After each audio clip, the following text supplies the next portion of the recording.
fairly dramatically.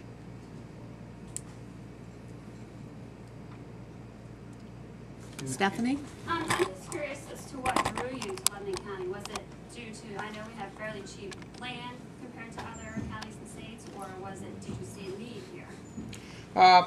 It's a combination of all those things. The demand for electricity in the eastern portion of the state is growing. As we indicated in our responses, it's been growing at about 1.5% to 2% a year. In this recessionary time, they've judged that to be more in the neighborhood of 1%, but it's also the proximity to power lines, which cross the property, and gas lines, which cross the property. And then, of course, we look for water, which is a mutual concern, and sufficient amounts of water to handle both local and our needs. Sustain that to keep it down. And I may have lost my train of thought there a little bit. That's but, okay. Hopefully that answers it. All right. I think Stephanie had another question. Yeah, you sort of touched on it a little bit. I was going to ask, what are the impacts to the air quality? What sort of pollutants might be emitted from the plant? What are the impacts? Okay. Primarily, the emissions from the plant are the water plume off the cooling tower, the discharge after 5 cycles of concentration. You build up a certain amount of solids and so on in the water, so you will discharge that into a local stream, and again that meets all the requirements for whatever the discharge aspects are. And then the air emissions out of the stack. And these are very clean burning plants, and that's one of the reasons that the nation and other countries favor gas turbines, is that one of the things you look at in power generation is the fuel that you consume and the efficiency losses versus the output. And when you look at coal, for instance, you will normally get somewhere between 40 and 50% of generation capacity versus the original energy from the coal. So the coal goes into a plant, and if you did the arithmetic, you'd be getting about 50% at maximum efficiency out of that coal. In the case of hydroelectric and nuclear, you get up about 55%. It's just the friction losses. For instance, the water in a hydroelectric plant spins the turbine, and there's just enough coefficients of friction stuff that you're probably about 55%. So for the volume of water that went through, in a gas turbine power plant, we get up to approximately 60 to 65% efficiency. And again, it's that ratio of fuel consumed versus output that makes these attractive. I think Chuck has a future around here, and you are going to need more water, and you're going to need to be able to control that. Okay, Stephanie, I think you might have the closing question.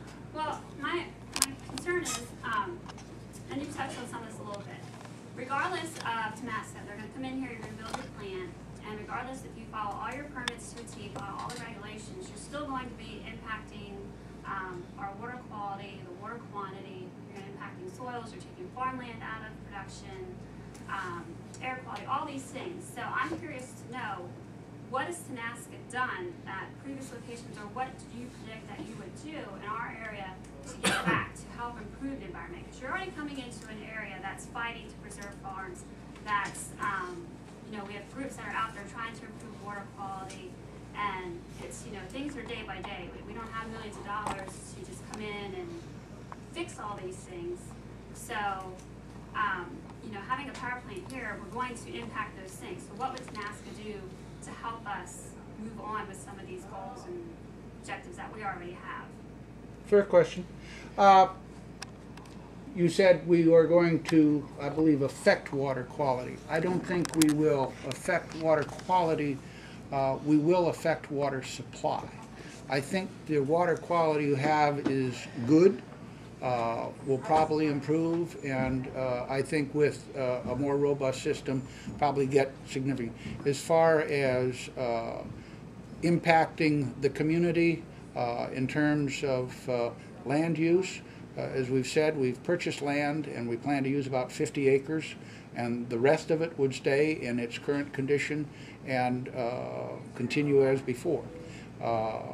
The air emissions out of the plant are so designed and so set up. I mean, there wouldn't be an impact here any more than any place else, and you'd where I mean, power plants already exist in many places, and the ones that are under the most scrutiny, of course, are the coal plants, and that's just where we as a country are. You know, we all wanted cheap power. They built coal plants, and now we're saying, gee, those are kind of dirty plants.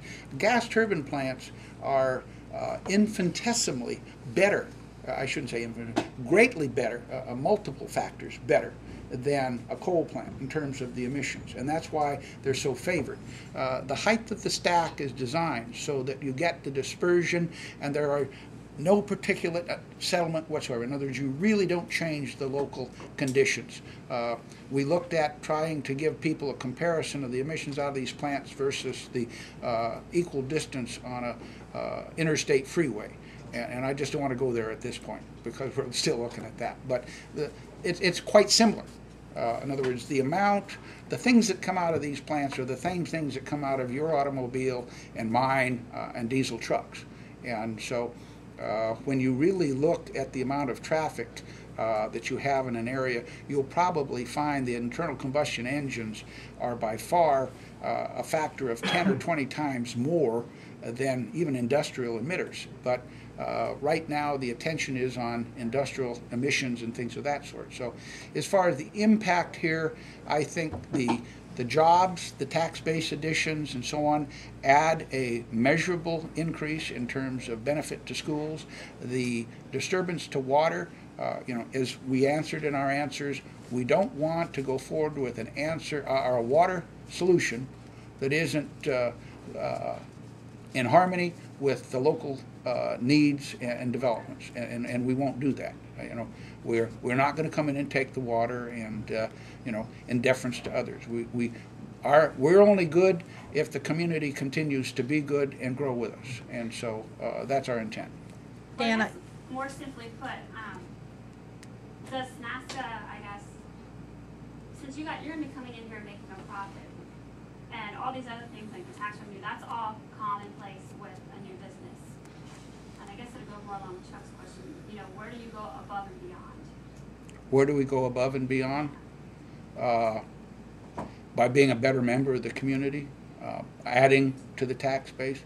For instance, in Autauga County in Alabama, where I live next door, but built 2 plants in that county, those 2 plants have become the largest taxpayer in that county and contribute a major amount of money both to the state and to and so through tax base, through the business that you conduct, other local businesses supply things. You see a general well-being develop. The addition of the power allows groups, and again, power is sold on a certain bulk basis at rates.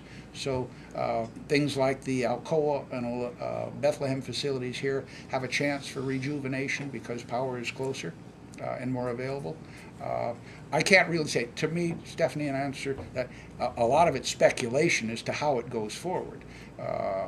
In Alabama, we built the plant, and that area has just mushroomed. A Bass Pro Shop came to town, new businesses, and part of it is us.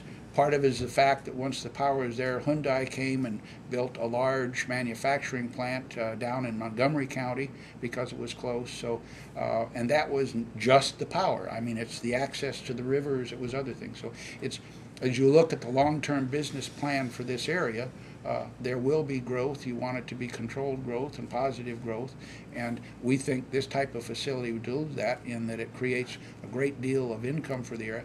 Once it's built, places very little impact on the infrastructure with only 25 to 35 operating people. It's not like all of a sudden there's a big demand on the schools to be expanded. We don't have a big demand on the infrastructure to have to build roads for lots of factory workers to go in and out and things like that. So the benefits, I would say, derive from the positive sides of the development and its continued operation.